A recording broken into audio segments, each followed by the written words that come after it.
உனக்கு துணையாயிருப்பேன்.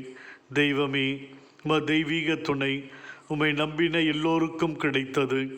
உம்முடைய பாதுகாப்பு சமுதாயத்தால் சமயத்தால் புறந்தள்ளப்பட்டவர்கள், வாழ்க்கையில் அடிபட்டு காயப்பட்டவர்கள் அனைவருக்கும் நீரே துணை. அபிரகாம் சாராவால் துரத்தப்பட்ட ஆகாருக்கு நீரே துணையாக இருந்தீர் சுவாமி. தன் சொந்த இரத்த உறவுகளாலே கைவிடப்பட்டு சாகடிக்கும் நிலைக்கு தள்ளப்பட்ட யோசேப்புக்கு நீ துணையாயிருந்தீர். தாயும் 7 பிள்ளைகளும் கொடூர தண்டனைக்குள்ளாக்கப்பட்டு உயிரையும் கொடுக்க துணிந்த பொழுது நீர் அவர்களுக்கு துணையாயிருந்தீர்.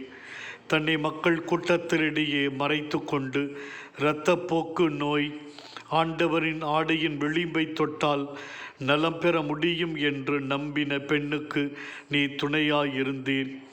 தன்னை தொடும் இவள் யார் என்று இவருக்கு தெரியாதா என்று இந்த பாவியான பெண்ணை வெறுத்து ஒதுக்கின பொழுது நீர் அந்த மகளுக்கு துணையாக இருந்தீர்.